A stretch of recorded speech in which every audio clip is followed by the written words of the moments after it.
is a very male-dominated field, which is fine. I'm happy to be the breaker of that. Hard labor, I don't think can be replaced by AI and stuff like that, but all the computational stuff like grunt work, it'll be replaced. Being electrician or being plumber or like all those things, I think those are beautiful skills to have. And I wish I have those skills myself. Even elementary school, all the way through high school, it was always kind of pushed that, hey, you should go to college. Like, that's the place you want to go. That's where you're going to be the most successful. Hey everybody, this is Will with Prefab TV. Today we're on campus at the University of Utah asking students questions about the trades. Here we go.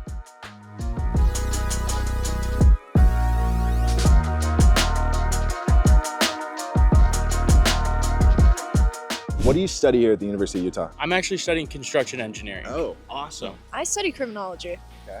I'm double majoring in political science and health, society, and policy. I'm studying right now operations and supply chain and then minoring in information systems. I'm studying here information systems in the School of Business. PRT sports management. I study chemistry just over there. Mechanical engineering. Same deal.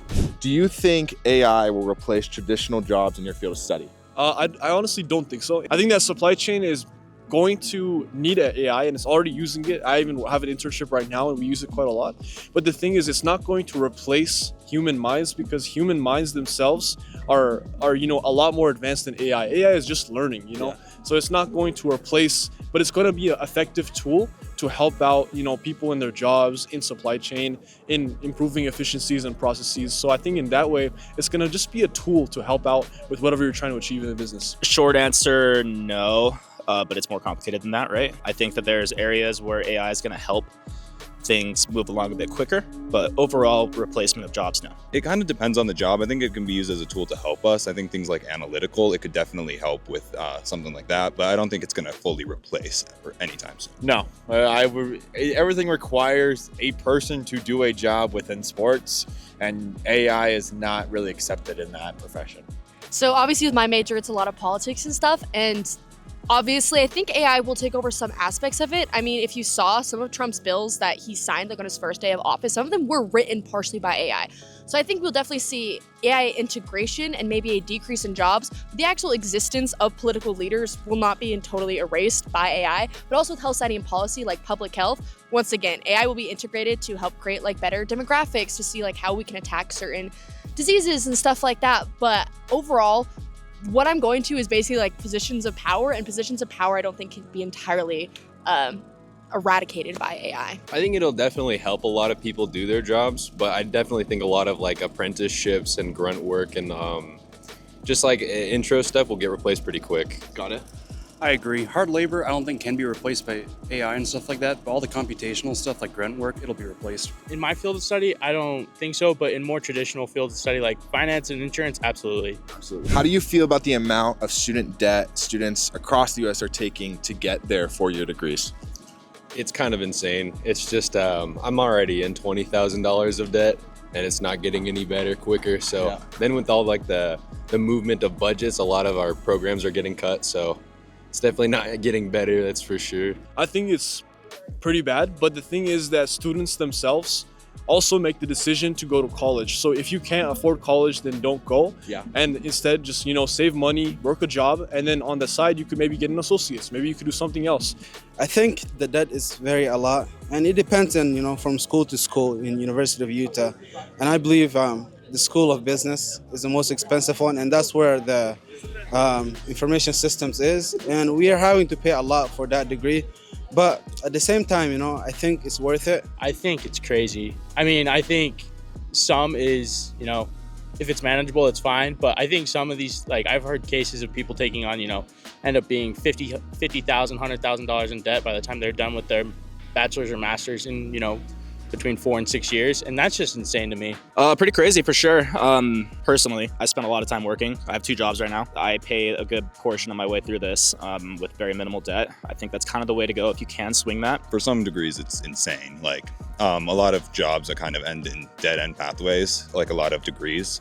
So I think it's just kind of insane to get in thousands and thousands of dollars of debt if you're not for sure what you're doing in that 4 year, and for sure that you're going to make more money going out of college. When you were graduating high school, did you consider going to trade school? Was it on your radar at all? Actually, yeah, I did a lot of carpentry work in high school. So like woodworking, I would work with my shop teacher. I built some furniture and stuff. So that definitely was like an option. I was like, if I didn't go to college, if it's too expensive, is this like, could I build furniture or could I like work on construction or something like that? So I definitely did some research into that. Yeah, so I actually came to the U first to go into pre-med and end up becoming a specialist to help kids deal with diabetes. And I got into the classes and I was just like, this isn't me. I've been working with a landscape subcontracting company for about 8 years of my life. So while I was in high school and through high school, and I've absolutely loved it there. I've loved the construction process of things. I looked at getting into a trade school, but couldn't really decide on which one.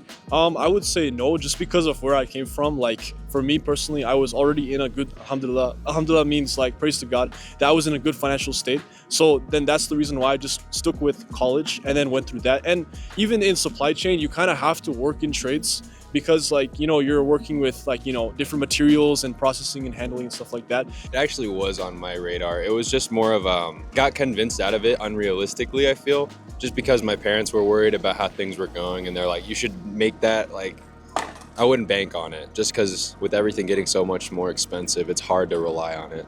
Trade is a very male-dominated field, which is fine. I'm happy to be the breaker of that, you know, like part of me going to politics is that I'm very, very driven by women's issues, but like I just knew it'd be really hard for me to find a place and to beat the competition like as a woman in a male-dominated field, not only as like the people working in it, but also the people hiring it are all men looking for men. I actually did, honestly. You did, okay. When I graduated from high school, I wanted to go to aviation. Okay. And so like I was kind of thinking in terms of, you know, just finding a way to, you know, like do aviation maintenance and stuff. But at the same time, you know, I want to like, you know, think in a way that I can, you know, use those skills in real world, you know, like do something in terms of business and stuff. Yeah, if I didn't get a scholarship to come here, I told myself I was going to go into construction and welding. Awesome. If I told you that there's going to be a 2.4 million worker deficit in the skilled trades in the next 3 years, why do you think so many people are hesitant to get jobs in the trades?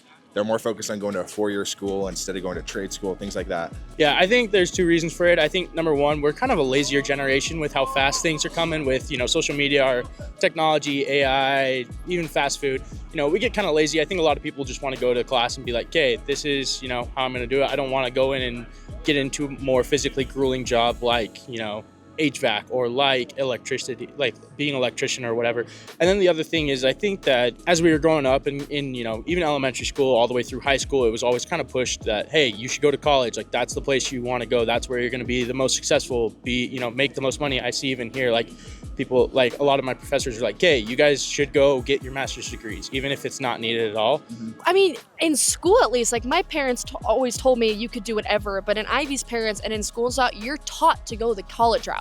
I have a friend who has a welding business and who is super good and does not need to go to college, but he's literally only going to college because his parents want him to. I want to go to college. That's something I've always wanted to do, so I love it here, but I can totally understand why someone wouldn't do that. It just requires a bunch of labor. A lot of people are pushed towards college. The labor that it requires is often a lot.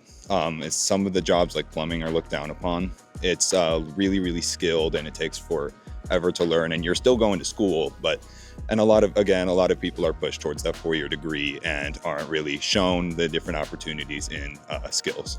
I think they're just scared. It's just like, it's hard to bank off something that you can't confirm. It's just unrealistic to kind of prepare your whole life based on a trade that you can't confirm will make a lot of money. It's just kind of truth of the matter is no one wants to work in an oil field. No one wants to do all that hard work 100 hours a week on and off. Yeah, it's not what they want to do anymore. I think it's more about the lack of information, right? Like, I think a lot of people don't really know, like, there's that option.